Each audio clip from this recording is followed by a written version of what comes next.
Sophia Antipolis, c'est la première technopole d'Europe. 2500 entreprises, 38 000 salariés et encore il pourrait y en avoir plus car dans quasiment toutes les entreprises high-tech, il y a des postes à pourvoir. On a rendez-vous avec un chef d'entreprise qui a déjà recruté 75 salariés. Il en cherche toujours et il a même des solutions à proposer aux candidats à l'élection présidentielle. Bonjour. Bonjour, bienvenue chez Teach Mars. Merci de nous accueillir dans votre entreprise. Alors, on est venu à votre rencontre parce qu'on nous a dit que vous étiez assez représentatif de l'activité de la Technopole et aussi des besoins actuellement, notamment en recrutement. Alors c'est peut-être parce qu'on travaille dans la tech, on est éditeur de logiciels dans le domaine de la formation digitale. Et effectivement, on aide nos clients à former leurs collaborateurs, à se reconvertir, à acquérir de nouvelles compétences. Oui. Et ça a été facile de recruter cette année ? Alors l'environnement a beaucoup changé. Aujourd'hui, il y a une attente concernant le télétravail, travailler à distance. Il y a aussi plus de compétition sur le marché du recrutement avec des sociétés basées à l'étranger des fois qui viennent chasser sur nos terres sophipolitaines ou parisiennes. Mais alors du coup, ça marche aussi pour vous dans l'autre sens, c'est-à-dire que vous pouvez aussi utiliser le télétravail pour aller recruter des candidats qui habitent très loin de la Côte d'Azur. Oui, exactement. Ça élargit aussi pour nous le champ de recrutement. Donc ça va dans les deux sens et ça nous a permis de bien recruter finalement cette année. Oui, bonjour Quentin, il fait beau à Clermont-Ferrand aujourd'hui ?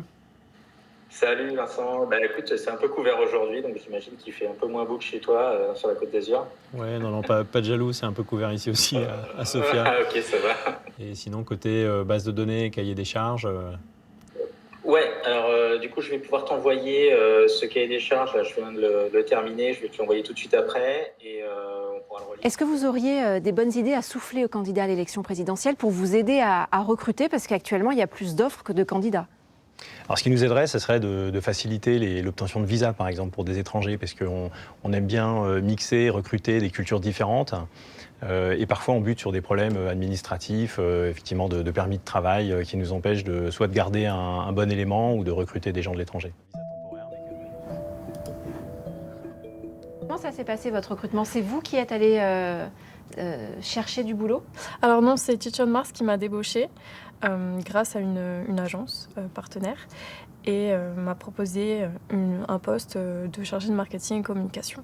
Mais vous aviez déjà un travail ailleurs ? Oui, j'étais en poste en tant que chargée de marketing et communication. Donc dans ce cas-là, on est un peu en position de force pour négocier son salaire, sa mission ? Un petit peu, oui, c'est ça. Pour négocier ses conditions aussi de travail.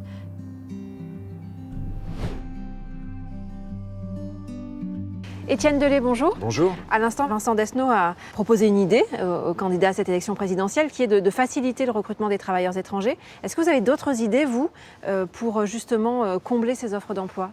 Il y a un enjeu très important pour la tech en France, c'est de produire plus d'ingénieurs. Le mot n'est pas très joli, mais correspond bien à la réalité.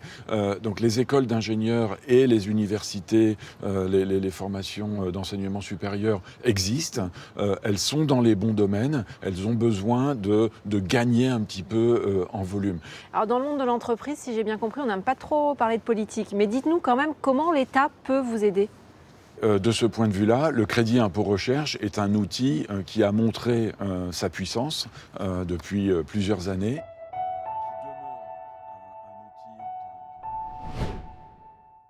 Sur les bancs de la fac, donc, certains étudiants sont rois, démarchés, embauchés avant même d'être diplômés. Sur la Technopole de Sophia Antipolis, l'université travaille en étroite collaboration avec les entreprises privées. Mais ces étudiants se sont-ils vraiment concernés par l'élection présidentielle ? On est allé à leur rencontre. Le deuxième truc, c'était le Shadow DOM. C'est ce HTML, on ne va pas le mettre dans le document lui-même, mais dans une partie du document caché d'éléments HTML custom. Ah, bonjour. Bonjour. En Miage, on peut avoir des cours comme ça un peu informels sur des banquettes dans le hall d'entrée. Oui, alors ce n'est pas des étudiants de la Miage, c'est des étudiants du master informatique. D'accord. Et eux, ils ont une filière qui inclut aussi des aspects scientifiques. On les prépare aussi à faire des doctorats. Est-ce que vous pourriez accueillir plus d'étudiants ? Alors effectivement, les filières qui sont en tension, il faut leur donner les moyens.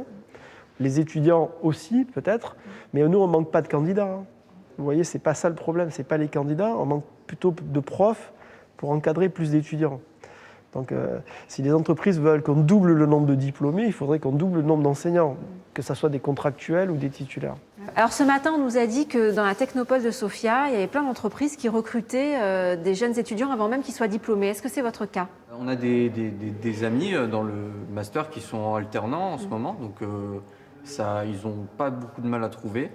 Il y a une candidate, Valérie Pécresse, qui propose un revenu jeunes actifs, 600 € par mois si on s'engage dans une formation qualifiante sous tension, formation qui recrute. Qu'est-ce que vous en pensez? Moi, je trouve ça très bien, sachant que je travaille à côté et je gagne moins que ce prix-là. Du coup, ça me permettrait peut-être d'arrêter mon travail à côté et de me consacrer encore plus à mes études.